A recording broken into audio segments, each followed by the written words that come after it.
Tirhut news देख रहे हैं आप और मैं हूं आपके साथ शिवम मिश्रा।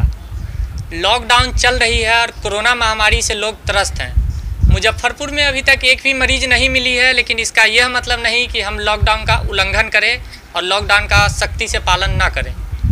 लॉकडाउन के बीच बहुत से ऐसे समाज सेवी और वार्ड पार्षद हैं जो कहीं ना कहीं लोगों की गरीब असहाय परिवारों की मदद में आगे आए हैं। उन्हीं पार्षदों में एक हैं वार्ड 27 के पार्षद अजय ओझा। अजय ओझा आज हमारे साथ है और अजय ओझा कहीं ना कहीं लोगों तक राहत सामग्री से लेकर मास्क और सैनिटाइजेशन का काम भी कर रहे हैं। आज हम अजय ओझा जी से बात करेंगे और उनसे जानने की कोशिश करेंगे कि आखिर अजय ओझा क्या क्या कर रहे हैं और इस तरह का ख्याल कहां से आया है। तो हम सबसे पहले स्वागत करते हैं हम अपने तिरहुत न्यूज़ के इस कार्यक्रम में। तो स्वागत है अजय ओझा जी। जी धन्यवाद। जी ओझा जी, देखा गया है कि आप सैनिटाइजेशन का काम कर रहे हैं और मास्क भी वितरण कर रहे हैं। तो हम तिरहुत न्यूज़ के दर्शक जानना चाहेंगे कि आखिर यह ख्याल आपके दिमाग में कहां से आया। वो मास्क तो पर व्यवस्था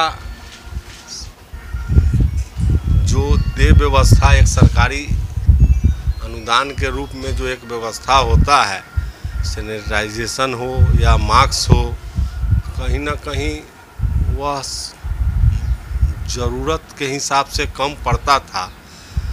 इसलिए हमने अपने तरीक़ा से इसको ईजाद करने का प्रयास किया। उस कड़ी में सबसे पहले तो बड़ी समस्या आई थी, राशन की समस्या आई थी। तो सरकार ने भी राशन की घोषणा किया था। तो वो राशन का घोषणा उसी के लिए किया गया जिसको पहले से राशन कार्ड है, उसी को और एक्स्ट्रा राशन मिलेगा। लेकिन जो छूटे हुए लोग हैं उसके लिए सरकार अभी तक कोई विचार नहीं किया। अब वैसे लोगों के सामने भुखमरी की स्थिति थी और हम पार्षद होने के नाते मेरा भी कुछ कर्तव्य था कि उसके हर एक दुख को हम समझे। इसी कड़ी में जब हमारे नज़दीक लोग आने लगे तो मेरे पास दूसरा कोई विकल्प न था। तो हमने अपने घर में बनाए हुए झोला, हमने पहले भी झोला बांटा है और वह झोला लेकर हमने घर घर में झोला दे दिया और वह घर घर में झोला दिए। तो उस झोला के माध्यम से हमको लगभग 15 कुंटल अनाज हमें प्राप्त हुआ और कुछ ऐसे लोग भी मिल गए उसी कड़ी में कि मोटा अनाज हमको दिए। तब जाकर हम एक एक ऐसे परिवार, चिन्हित व्यक्ति जो अनाज के बिना बेचैन थे, भूखे बेचैन थे, वैसे लोगों को अनाज हम वितरण किए।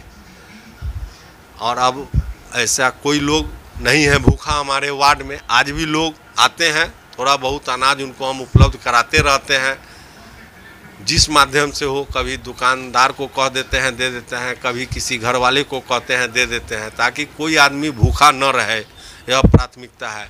इसी कड़ी में कुछ बाहर के भी मजदूर फंसे हुए हैं, वैसे लोगों को भी हमने राशन उपलब्ध कराया है और लगातार उनको कहा है कि आपको राशन का कमी हम नहीं होने देंगे।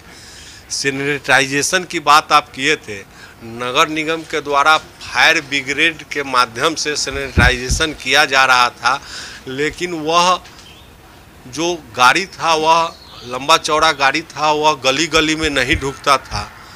अब मशीन से जो पिट्ठी पर लाद कर मशीन जो कर रहा था, कहीं ना कहीं निगम के कर्मचारी के द्वारा जो हम अपेक्षा करते थे कि वह एक एक कर्मचारी एक एक घर को कर देंगे, लेकिन वो भी करते थे, लेकिन जो चाहिए वह नहीं हो पाता था।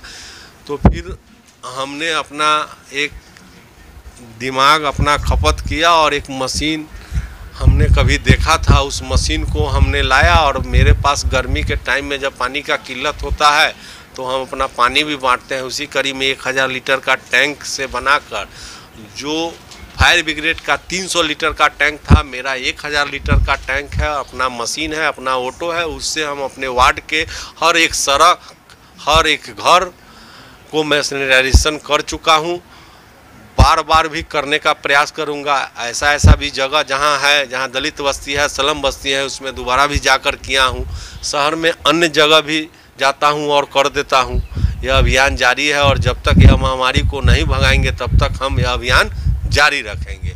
रही बात मास्क, अभी जो मास्क जो मार्केट में हम लोग मास्क देखते हैं, कॉस्टली मास्क है, एक बार हम ही 350 रुपया में 95 मास्क खरीदे थे, लेकिन वह भी मास्क लगाने से हमें घुटन महसूस होने लगता था। लोग हमसे मांगते थे कि हमको कोई मास्क दीजिए, तो कभी 5 गो वो देते थे, 10 गो वो देते थे, लोगों को दे देते थे, लेकिन तब फिर पूर्ति नहीं हो पाती थी।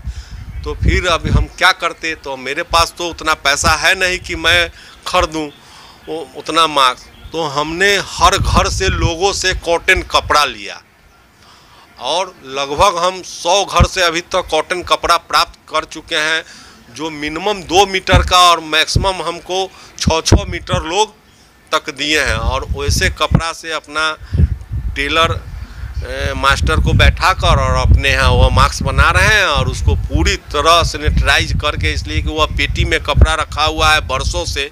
तो फिर मास्क बनने के बाद उसको बजाते अपने यहाँ गर्म पानी डिटॉल में उबाल कर उसको बजाते सैनिटाइज करके और तो फिर लोगों के बीच वितरण कर रहे हैं। और ये अभियान जारी है, जब तक कोरोना महामारी है तब तक यह अभियान जारी रहेगा। और हम लोगों के उम्मीद करते हैं कि यह मास्क को अपने जेहन में अब उतार ले कि बीमारी रहे न रहे, अब हमें मास्क लगा के चलना है।